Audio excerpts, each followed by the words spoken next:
Honorable De Lima, kindly speak closer to the microphone. Thank you. I support and concur with the view of the Honorable Representative Chel Jokno with respect to the third ground. Again, it's direct personal involvement in budgetary insertions and kickbacks schemes. Sa tingin ko po, itong third ground ang pinakamalakas. Because if take a look at the allegations of the complaint, lalo na yung tungkol sa mga claims o mga sinasabi through a video ng dating representative and chair of the Appropriations Committee. It would seem, if hypothetically admitted, meron talagang impeachable offense. Napakarami ng mga sinasabi niya. Ganon din yung pag-cite ng mga testimony ni Yusek Bernardo. And yung tungkol naman po sa Cabral files.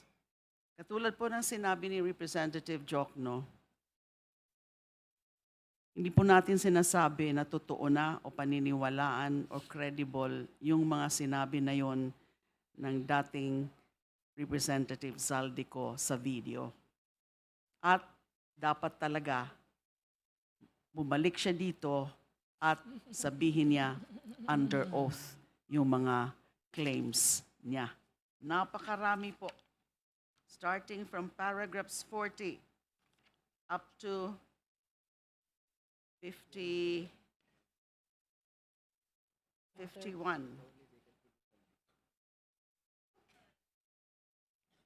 Imagine. Ko alleged that the instructions to accommodate the insertions came directly from President Marcos Jr. himself. Ko stated that DBM Secretary Amena Mina Pangandaman called him during bicameral conference committee deliberations in 2024 and relayed, quote, katatapos lang ng meeting nila ni Pangulo at may instructions na mag-insert o magpasok ng 100 billion worth of projects. In subsequent video statements released on November 15 and 16 and November 24, Madam Chair, can we ask 26, Congressman De Lima 2025. to please adjust her microphone? Kindly speak closer to the microphone, Honorable De Lima. Salamat po. First, sa paragraph 41, may na-skip ako kanina. Former Undersecretary Bersamin, Executive Secretary Lucas Bersamin's nephew, confirmed that the President directed, according to Ko. Then Speaker Romualdez told Ko, when he immediately called the former Speaker after Bersamin's confirmation, what the President wants, he gets. Days later, Pangandaman and then Undersecretary Bersamin met with Ko and Romualdez at Aguada Building in Malacanang, etc. Meron sinasabi dito about a brown leather bag.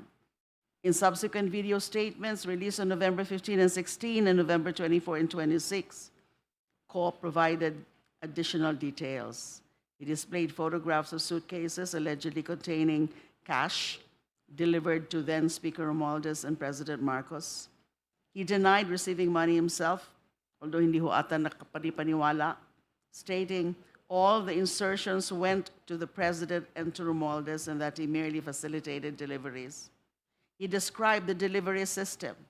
DPWH District Engineer Henry Alcantara's people would transfer cash to cost men who coordinated with Speaker Romualdez staff member Jocelyn Sereno for delivery to the Speaker's residences, etc., etc. Napakaraming factual allegations.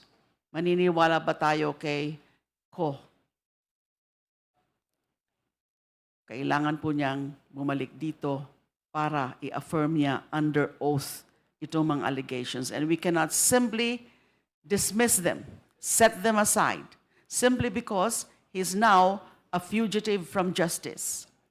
Hindi natin gusto na fugitive from justice siya. Kailangan harapin niya yung mga pananagutan din niya bilang Appropriations Committee Chair and i-affirm under oath yung mga sinasabi niya. In addition to the 100 billion in insertions, ang isa po sa mga allegations, PBBM directed the insertion of another 50 billion On December 2, 2024, 200 million was allegedly delivered, allegation lang po ito, was delivered to the PBBM's Forbes House. On December 5, 2024, another 800 million was delivered to the same house. Yusek Jose Cadiz delivered these sums to PBBM's house. That's an allegation. Another 8 billion in cash was delivered by DPWH Yusek Roberto Bernardo to PBBM through Yusecs Olaivar and Adrian Bersamin. These allegations by themselves are enough to establish the gravity of the charge so as to constitute the impeachable offense of betrayal of public trust and, of course, graft and corruption. When the impeachable official commits graft and corruption, necessarily he betrays public trust. This is the so-called nexus that is required for the Justice Committee to find an impeachment complaint sufficient in substance. Hindi pa po ito evidentiary. Hindi pa ho natin kailangan humarap dito si Saldico ngayon sa hearing na ito. But in subsequent hearings, kapag maging sufficient in substance ito, itong complaint, the second complaint, pag yung ating desisyon by majority vote ay ito ay sufficient, then we will require him to appear. Kung hindi siya mag-appear, hindi natin papansinin yung mga allegation niya. But right now, there are allegations. Ko, Bernardo, and then yung sa Cabral files. That's my point, Madam Chair. Hindi pa ito ang proceeding para patunayan kung totoo lahat yung mga kagimbal-gimbal na sinabi ng former Finance Appropriations Committee Chair. May tamang panahon para dyan. But hindi natin pwedeng sarado ang mata natin dito sa mga factual allegations. Sufficient factual allegations. The third ground, to me, is the strongest ground among the three grounds. Dahil may mga allegasyon na hindi ko, again, kailangan ko po talagang ulitin, hindi ko pa po sinasabi na naniniwala ako sa mga allegasyon. Pero gusto kong malaman kung totoo. At yun siguro ang gusto ng taong bayan, malaman. Totoo ba yung mga sinasabi ni Saldico, ni Yusek Bernardo na nag-appear na sa Senado? Yun lang po ang punto.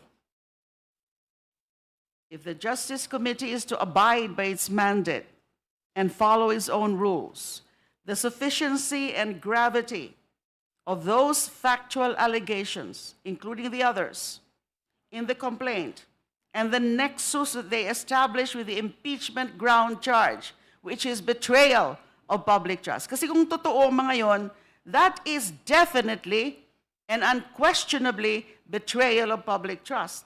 It necessarily calls for a finding of sufficiency in substance. Thank you.